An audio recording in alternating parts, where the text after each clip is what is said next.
Welcome to Tell It to Someone, the only show that's not playing any of your reindeer games, sunshine! First question is from Rudolph Binderfunger. Do Australian men get hangovers, or do you have to make do with a hang-under? If so, doesn't that make Australian women pissed? Doesn't pissed women get a hangover or under, or in the middle? I am confused and dazed. I'm sorry, I need a beer. Right, so what you got here is a failure to communicate. I mean, you could just start staying drunk, of course. That would solve everybody's problems. I mean, you'd be on the floor, but here in Australia, of course, that's not in the same direction as you have up where you are. And I don't know where you are. You could be in Australia. Just disregard that anyway. Next question from Nish Brown. What kind of games do the Cornish play with their hens? Well, they play mostly something called Cornish pasty. And it's not very pleasant for the chicken. They are tasty though. It's got lots of chicken in it. Oh no, that's not playing, that's cooking. Disregard. Next question is from Jason the Cripple. What kind of pajamas should I buy for my pet lobster? Yeah, I mean, you know, that's an interesting question if you're Salvador Dali, but in my case, just Batman ones. Nicole SD asks, I am putting an expedition to climb both peaks of Mount Kilimanjaro. Would you care to join the team? There will be plenty of poutine for everybody. Well, do you have any Ritz crackers? 'Cause there's a song about that. I'm sorry. Disregard. Naked Wombat asks, could you enact the bombing of Dresden using hamburgers instead of bombs while dressed in an Easter Bunny suit? Theoretically, I could. Except we all know what happened in the bombing of Dresden. They had firebombs and the whole of Dresden caught on fire and thousands died. You probably don't want that. I mean, I could throw flaming hamburgers at them, but they wouldn't particularly want that these days. I mean, back in the Cold War, they would have appreciated a good meal. Yes, somewhat. Except not so burnt. You know, medium rare. I mean, anyway, hamburgers are named after hamburgers. Dresden is, I don't know whether they've got any food named after them. Melbourne doesn't. Oh, apart from Peach Melba, which is named after Nellie Melba, who is named after Melbourne. So maybe we do. Sort of, kind of, not. Next question. From Armoured Skeptic. Question. Now that Japan is packing in their whaling industry, do you think I can make a killing selling imitation whale, and now do you think your rotten butter business will now collapse? Yes. Well, yes. Unless of course the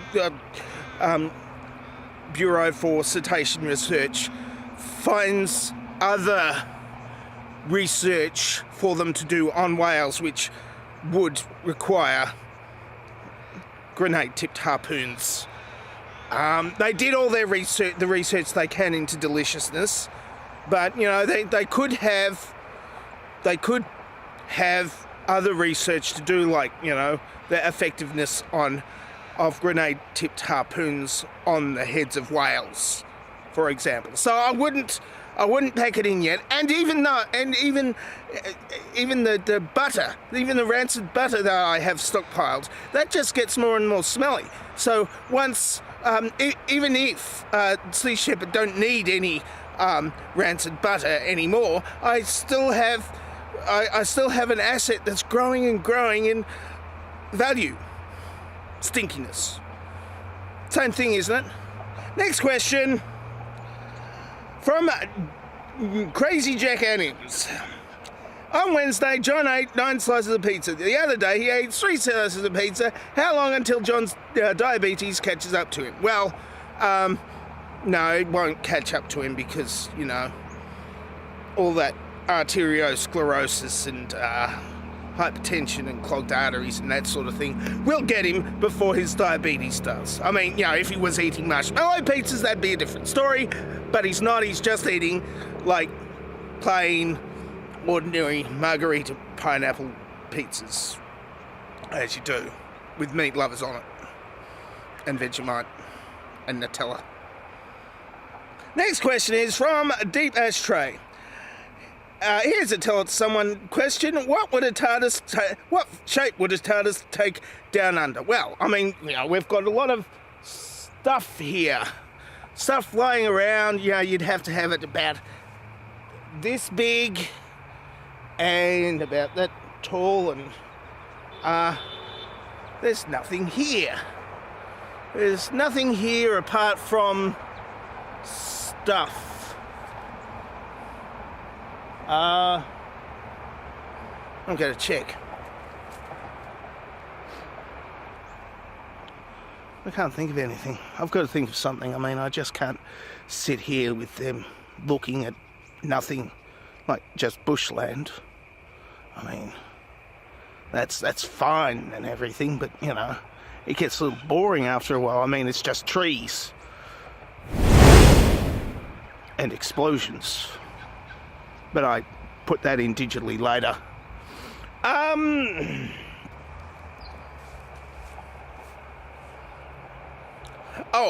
Well, just it would.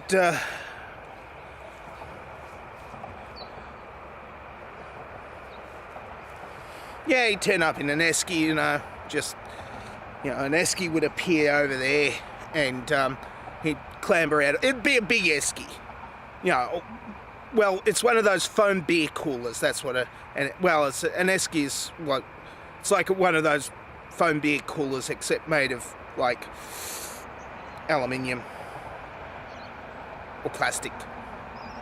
The foam ones, they're not really eskies though. Next question, disregard. Next question is from I Like Totally Love It. On behalf of a few of your longest fans, we ask you to stop, if you could stop with the answers and talk to us about the link to the t-shirt shop instead for a while. Of course, I can do that. I can talk about the 3 designs I have on the numerous number of t-shirts of them that they're printed on, mostly made in China, except for the ones that say proudly made in the USA, which is debatable.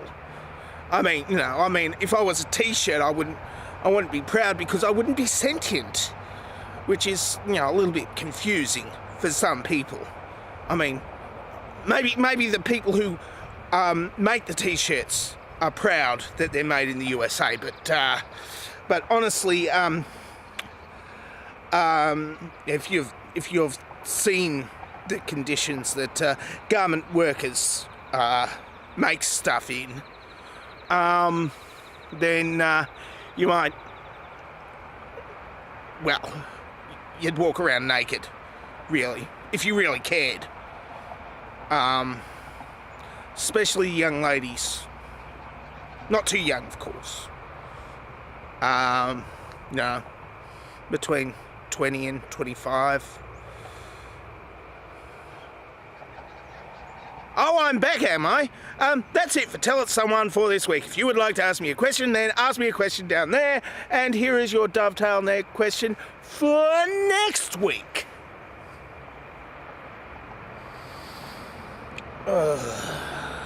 I'm dangerously talented and I don't have a cool sign-off.